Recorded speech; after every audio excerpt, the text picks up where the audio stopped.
Senhor presidente, senhoras e senhores senadores,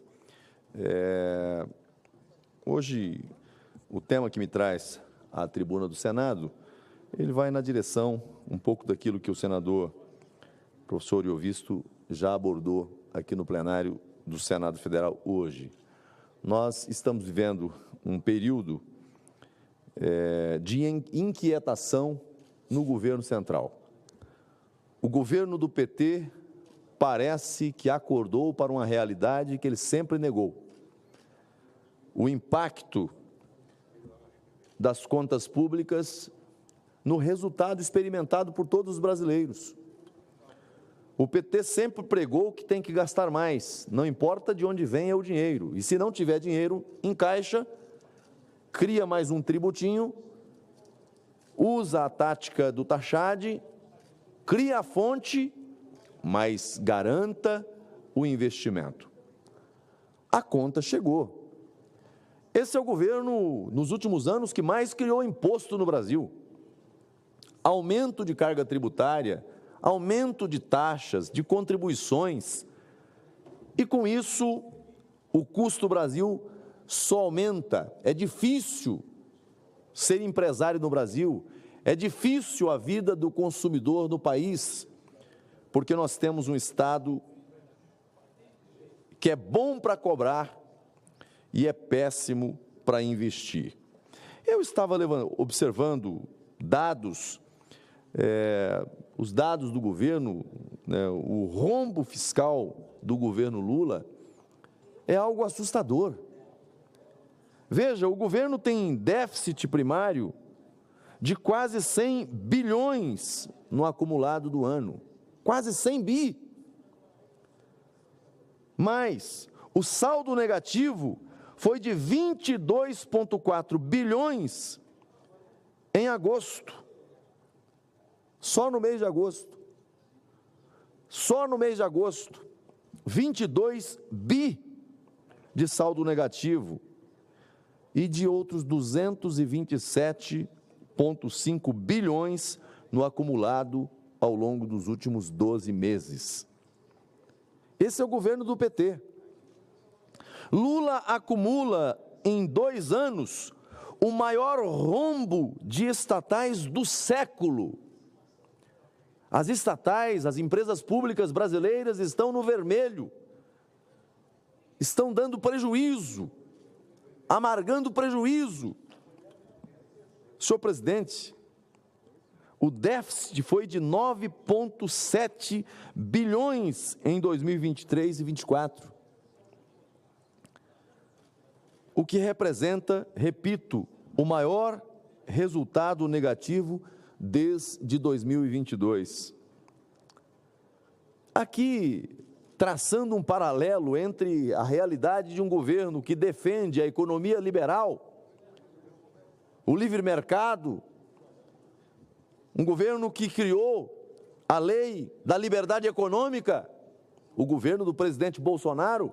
Quando a gente compara os resultados da atividade econômica de agora, o resultado das empresas estatais de agora, com aqueles medidos no governo, na gestão do presidente Bolsonaro, aí a gente tem uma diferença absurda.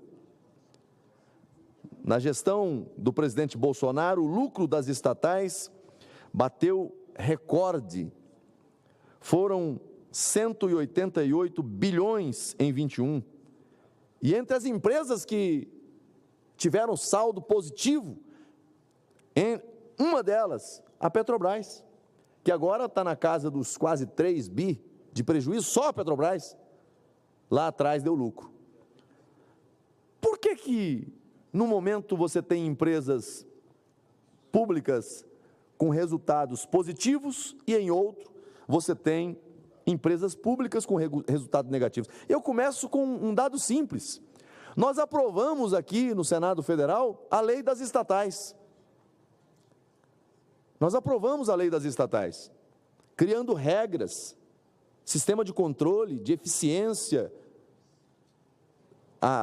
indicadores de resultados. E um dos pontos que nós colocamos que dizia respeito ao modelo de governança, que diz respeito ao modelo de indicação daqueles que poderiam dirigir essas empresas, foi colocar travas condicionantes para que o governante de plantão não quisesse beneficiar algum apadrinhado que foi sacado, que foi retirado da vida pública, então que ele tivesse uma quarentena, um impedimento para assumir essa posição. Logo, o que nós vivemos na prática com a chegada do PT? O PT ingressa com ação no Supremo Tribunal Federal, arguindo a inconstitucionalidade, senador Uriel Visto, daquele ponto que dizia que não era possível, que não poderia fazer a indicação do apadrinhado, do companheiro. E com isso conseguiu uma liminar no âmbito do Supremo, que garantiu a indicação do presidente do BNDES com a burla à lei das estatais. Só para dizer que foi decisão monocrática. Decisão monocrática. E quem deu virou ministro.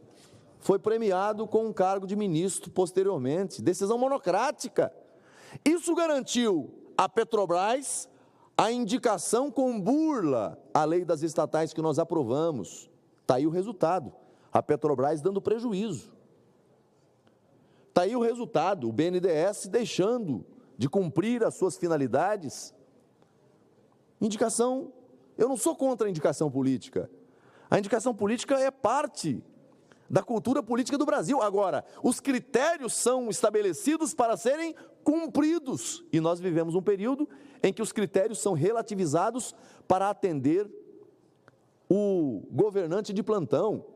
E o pior, quando o investidor estrangeiro olha para o Brasil, senador Jaime Campos, ele tem medo de investir no Brasil por uma razão muito simples. O Brasil é um país que não oferece previsibilidade. É um país que não oferece segurança jurídica. A lei do momento não se tem garantia de que daqui a pouco ela vai continuar fazendo cumprir os seus efeitos, porque uma decisão monocrática, como sublinhada aqui pelo senador Uriel Visto, muda todo o jogo. E aí? Aí o resultado é o cenário que nós temos hoje. Prejuízos nas empresas públicas brasileiras, déficit primário, rombo nas contas públicas. É uma escolha política. É uma escolha política. Eu vou além. Nós aprovamos também aqui no plenário do Senado e lá na Câmara a lei do saneamento, o novo marco legal do saneamento básico brasileiro.